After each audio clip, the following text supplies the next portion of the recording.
ಅಂದರೆ ಚಿತ್ರರಂಗದಲ್ಲಿ ಆ, ಒಂದೇ ಜಾನರ್ನ ಸಿನಿಮಾಗಳಿಗೆ ನಟರಾಗೋರು ಬಹಳಷ್ಟು ಜನ ಇದ್ದಾರೆ. ಬಟ್ ನಿಮ್ಮ ಪ್ಲಸ್ ಪಾಯಿಂಟ್ ಏನು ಅಂದರೆ ನೀವೆಲ್ಲ ಜಾನರ್ನ ನಟರಾಗಿದ್ದೀರಿ.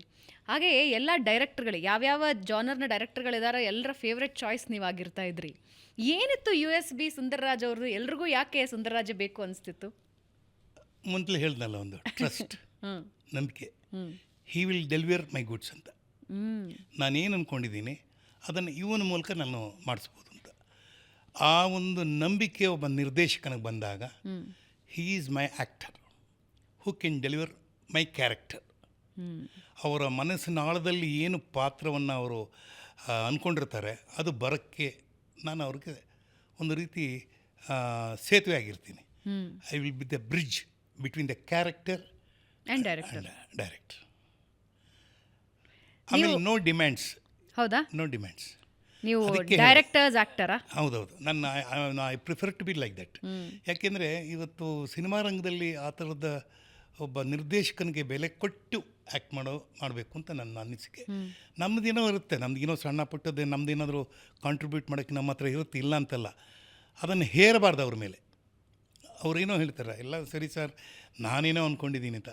ಫಾರ್ ಎಕ್ಸಾಂಪಲ್, ನಾನು ಮೊನ್ನೆ ಲಾಫಿಂಗ್ ಬುದ್ಧ ಅಂತ ಒಂದು ಮಾಡಿದೆ, ನಮ್ಮ ಇವ್ರದ್ದು ರಿಷಬ್ ಶೆಟ್ಟಿ ಅವರ ಪ್ರೊಡಕ್ಷನ್ದು. ಭರತ್ ಅಂತ ಡೈರೆಕ್ಟ್ರು.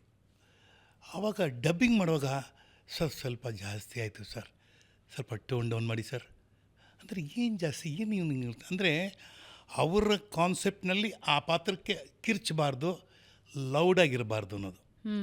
ನಾವು ಅಂದ್ಕೊಂಡ್ರೆ ನಮಗೆ ಸೆಟ್ ಪ್ಯಾಟ್ರನ್ ಇರುತ್ತೆ. ಒಂದ್ಸಲ ರಜನಿಕಾಂತ್ ಹೇಳಿದರು, ನಾನು ಈ ಥರದ್ದೇನೋ ಒಂದಿರುತ್ತೆ, ಅದೆಲ್ಲ ಇದು ಹೀಗೆ ಅಂತ ಹೇಳಬೇಕಾದ್ರೆ ಇದರಲ್ಲಿ ನನಗೆ ಏನು ಅವರು ಎಕ್ಸ್ಪೆಕ್ಟ್ ಮಾಡದೆ ನಾನು ಹೇಳಿದ್ದಕ್ಕಿಂತ ಜಾಸ್ತಿ ಮಾಡಿದೆ, ಚೆನ್ನಾಗಿ ಮಾಡ್ದೆ ಅಂತ ಹೇಳಿದ್ರು ಕೆ ಬಾಲಚಂದರ್. ಹೌದಾ? ನಾನು ಅಂದ್ಕೊಂಡೇ ಇರಲಿಲ್ಲ ಈ ಥರ ನೀನು ಮಾಡ್ತೀಯ ಅಂತ, ನಾನು ಅಂದ್ಕೊಂಡೇ ಇರಲಿಲ್ಲ ಅಂತ. ಆಮೇಲೆ ಒಂದು ಮೊನ್ನೆ ನಾನು ರಜನಿಕಾಂತ್ ಮೀಟ್ ಮಾಡಿದ್ದೆ, ನನ್ನ ಮಗಳು ಆ್ಯಕ್ಟ್ ಮಾಡ್ತಾಯಿದ್ದಾಳೆ. ಆಗ ರಜನಿಕಾಂತ್ ಸಿಕ್ಬಿಟ್ಟು ಹಿ ರಿಮೆಂಬರ್ಡ್ 50 ವರ್ಷದ ಹಿಂದೆ ಆದಂಥ ಸಿನಿಮಾ ತಪ್ಪಿದ ತಾಳಗಳು. ನಾವು 2 ಸಿನಿಮಾ ಮಾಡಿದ್ದೆ ಅವ್ರ ಜೊತೆಗೆ. ಅವರು ಆ ದಿನವನ್ನು ನೆನೆಸ್ಕೊಂಡ್ರು. ಆ ಒಂದು ದಿನದಲ್ಲಿ ನಾನು ನಿಮ್ಮ ಜೊತೆ ಮಾಡಿದಾಗ ಅದೇನಾಯಿತು ಅನ್ನೋದಕ್ಕೆ ಖುಷಿಪಟ್ಟರು. ಅವರು ಇವತ್ತು ಯಾವುದೋ ಇಂಟರ್ನ್ಯಾಷನಲ್ ಲೆವೆಲಲ್ಲಿದ್ದಾರೆ. ಆದರೆ ಆ ದಿನಗಳಲ್ಲಿ ಆದಂಥ ಆ ಘಟನೆಗಳು ಸ್ವಾರಸ್ಯವಾಗಿತ್ತು ಅನ್ನೋದು. ವಂಡರ್ಫುಲ್. ತಪ್ಪಿದ ತಾಳಂಗಳ ಬಗ್ಗೆ ಮಾತಾಡೋದಾದ್ರೆ, ಯಾಕಂದ್ರೆ ರಜನಿಕಾಂತ್ ಅವ್ರನ್ನ ಮೀಟ್ ಆದ್ರಿ ಅಂತ, ಆ ದಿನಗಳನ್ನು ನೆನೆಸ್ಕೊಳ್ಳೋದಾದ್ರೆ ಅವ್ರದ್ದು ವಾರ ಹೆಂಗಿರ್ತಾ ಇತ್ತು? ಯಂಗ್ಸ್ಟರ್ ಇಬ್ಬರು ಯಂಗ್ ಇದ್ರಿ ಆ ಟೈಮಲ್ಲಿ. ಹೆಂಗೆ ರಜನಿಕಾಂತ್ ಹೆಂಗಿರ್ತಿದ್ರು ಸೆಟ್ಟಲ್ಲಿ? ಹೆಂಗಾಗಿದ್ದಾಗ ಹೆಂಗೆಂಗೋ ಇರ್ತೀವಿ. ಅದೇ ಹೇಳ್ತಲ್ಲ, ಯಂಗ್ ರಜನಿಕಾಂತ್ ಹೆಂಗಿರ್ತಿದ್ರು? ಅಯ್ಯೋ ಅಯ್ಯೋ ಅಯ್ಯೋ ಅಯ್ಯೋ, ನನಗೆ ಮೊನ್ನೆ ಅದೇ ಥರನೇ ಇದ್ದಾರೆ ಅವ್ರಿಗೆ. ಎಕ್ಸೆಪ್ಟ್ ನನಗೂ ಬಿಳಿ ಕೂದಲು, ಅವ್ರಿಗೂ ಬಿಳಿ ಕೂದಲು. ಈಗ ಅವರು ಬಹಳ ಸಣ್ಣ ಆಗಿದ್ದಾರೆ. ನನ್ನನ್ನು ಕೇಳಿದ್ರು, ಯಾಕೆ ದಪ್ಪ ಆಗಿದ್ದೀರಾ ಅಂತ ಕೇಳಿದ್ರು. ಆಮೇಲೆ ನೋಡಿ ಅವ್ರಿಗೆ ಹೇಳಿದ್ರು, ಇಲ್ಲ ನೀವು ಸಣ್ಣ ಆದಾಗ ನಿಮ್ಮ ಎನರ್ಜಿ ಲೆವೆಲ್ ಜಾಸ್ತಿ ಆಗುತ್ತೆ. ನಾನು ಯೋಗ ಮಾಡ್ತಾಯಿದ್ದೀನಿ, ಮತ್ತು ಆಹಾರ ಮಿತ ಆಹಾರ, ಮತ್ತು ಆ ಸ್ಪೀಡ್ ಮಾತೆಲ್ಲ ಅದೇ ಥರನೇ ಇದೆ, ಸೇಮ್.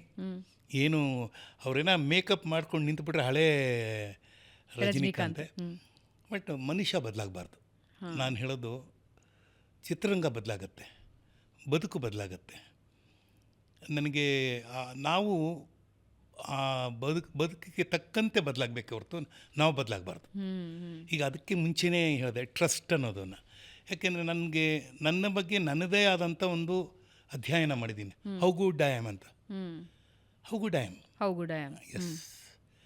ನನ್ನಲ್ಲಿ ಕಾನ್ಷಿಯಸ್ ಹೇಳ್ತಾ ಇರ್ತಿಲ್ಲ, ನೀನು ತಪ್ಪು ಮಾಡ್ತಾ ಇದೆಯಾ, ನೀನು ಯಾರಿಗಾದ್ರೂ ಒಂದು ಅಡ್ವೈಸ್ ಮಾಡ್ತಾರೆ, ನೀನು ಸುಳ್ಳು ಹೇಳ್ತಾ ಇದೆಯಾ, ಇದು ನಿನಗೆ ನೆಸೆಸಿಟಿ ಇಲ್ಲ, ಇದು ಬೇಕಿರಲಿಲ್ಲ ಅಂತ ಮಾತಾಡುವಾಗ ನೋಡಿ ಮಾಡಿ ಹಿಂದೆ ಮುಂದೆ ನೋಡಿ ನಾನು ಮಾತಾಡೋ ಮಾತಿನಿಂದ ಅವ್ರಿಗೇನೋ ಹರ್ಟ್ ಆಗುತ್ತಾ, ಇದನ್ನು ಅವ್ರಿಗೆ ಹೇಳಲ್ಲ, ಇವೆಲ್ಲ ಯೋಚನೆ ಮಾಡ್ತೀನಿ. ಸೊ ಹಾಗಾಗಿ ನನಗೇನಂದರೆ I am a more self analysed person. ನನ್ನನ್ನು ನಾನೇ ತಿದ್ಕೊಳ್ಳೋದೆಲ್ಲ ನಾನು ಬೇರೆ ತಿದ್ದಕ್ಕೆಲ್ಲ ಹೋಗಲ್ಲ ನಾನು. ಸೊ ಸಿನಿಮಾ ರಂಗದಲ್ಲಿ ಈ ಬದಲಾವಣೆಗಳನ್ನ ಆಗ್ತಾ ಇರುತ್ತೆ. ಸೇ ಫಾರ್ ಎಕ್ಸಾಂಪಲ್ ಪಾತ್ರಗಳಿಗೆ, ಈಗ ನಾನು ಚಿಕ್ಕ ವಯಸ್ಸಲ್ಲಿ ಯಾರೋ ಮೊನ್ನೆ ಹೇಳ್ತಾಯಿದ್ರು, ಯಾವುದೋ ಒಂದು ಶೂಟಿಂಗ್ ಹೋದಾಗ, ನಾವು ಚಿಕ್ಕವರಾಗಿದ್ದಾಗ ನಿಮ್ಮನ್ನು ನೋಡಿದ್ದು ಸಾರ್ ಅಂದರು. ಅವನು ನನ್ನ ವಯಸ್ಸನ್ನೇ, ಅವನು ಯಾವಾಗ ಚಿಕ್ಕವನಾಗಿದ್ದಾನೆ ಅಂತ ನನಗೆ.